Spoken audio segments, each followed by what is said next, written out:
timaado xisbi waliba ninka xisbiga hogaaminaya ayuu baa musharax u ah dimuqraadiyadda adduunku dhaqan bay leedahay ma dhacdo adduunka ma dhacdo waxaan dhaqan ahayn inaynu keenno Soomaaliya ay jidayso ceeb bay nagu noqonaysaa waxa leeyahay dhig gudoomiyaha ama xisbiga ninka hogaaminaya leadership wala challenge gareeya waa lagu la tartamaa mar hadduu soo baxo isaga musharaxiya waxa way xisbiyada marka xisbiga ninka hogaaminaya markuu helo automatically hadduu ra'iisul wasaaraha madaxweyne isaga meesha gala isaga loo doortaa la geeyo dadku marka codkiisa ay siiyaan marka waxa leeyahay kulmiye Ahmed Maxamed Maxamuud Siiraaya musharaxu ahaa Muuse ay hawl wadaag lahaayeen ahdi ay kala seexdeen rag kale oo badan oo ku weeriyay jiro hormudu ahaa waan ku dhisayaa dhisba u taalay oo ka soo baxay Muuse ka jawaabkiisii Ahmedna waxa leeyahay madaxweyne u taadi way ku taalaa adiga cidi ku taageerayso sidoo kuugu lisay ugu hambeey waliba uga badi dawladdu waa haysaa wuxuu ku ogolyahay kale haddaad mar kale taageerto isku dayayso inuu geeskaaga joogsado ayuu waliba ogolyahay marka Ahmed intaas aan jeediyay waxaan aniga isu kay qaba weyday dawlad mid qura oo laba wasiiro cabinet ku jiro madaxweyne wada magacaabay oo laba afku ku wada hadlay madaxweyne dhax fadhiyo oo mid leeyahay madaxweynaha musharax siirkii warfaafintu wasiirka arrimaha dibadda leeyahay ana musharax oo taagan madaxweynaha dhax fadhiyo صورك نوع إذا كسبه مركا وحنا ليه والكلمية ودنا نسقول الجودة حكومة ضرب أحمد ناي بلنسي عاد قاضي كسبه فاين ترولي سلادين ده كيجي بالجميع سلادين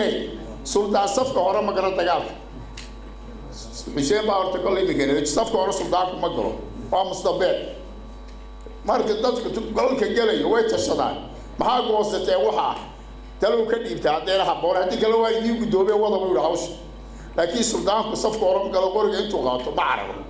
ما كانوا فوق انتو غاطوا إذو البكبا ورئيسيو السودان صدع للسياحية حول السودان يسوقوا العقل يبي شروطه كي العقل يلقى بليه كعليه مركان داخل كي السودان كل هاجري السودان ما ودي بقولوا تذكر ما دحنا وتهينا دحيدينا حاضر سلاطين تنا انت صار ورايا وعن كذا بحيا أرض مارتونا ولا قبني واجي الصوماليات جاي كجري مال 40 كيلومتر بالورتي مال بلعد يوم حيسا جوهر بقلي من الغرابة اللي قورتي جري كانوا يروح تليان والاستاد بكون سريرا أيام التجي رجعوا يا عيال برستوك يقولوا يا ماشي عيل عيفين لا حمر رجع قلب يا حاجة بالعد سوحي بس كانت رولكا أيوم يديل عراس لا وهي يا حيوان حي والله شو ده كويس محل العجبة اللي كان يدفع أعرف في شيء قبول وهرجع اللي هالكو كذا دعاي سيدور دعاي جرام كيبو كلاي مصيبة الله لامبر كيوال اللي يحب واحد قال كتير دايم مكاني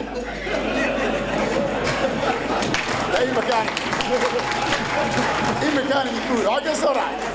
يرجع يزيد ما كذا سرعة ما والصومالي لا ماراثون دير بالا سوقلي من هالجبال سوقلي من وراء بالا سوقلي من لما كحوض إسكسور شلو إسكراء أيوة بود إسكاهي أول بداية بالا سوقلي إنت صورة إنك كم غنا ده وحكي ما تاكلم قاطع وعلى سوري شيء غمو السلام عليكم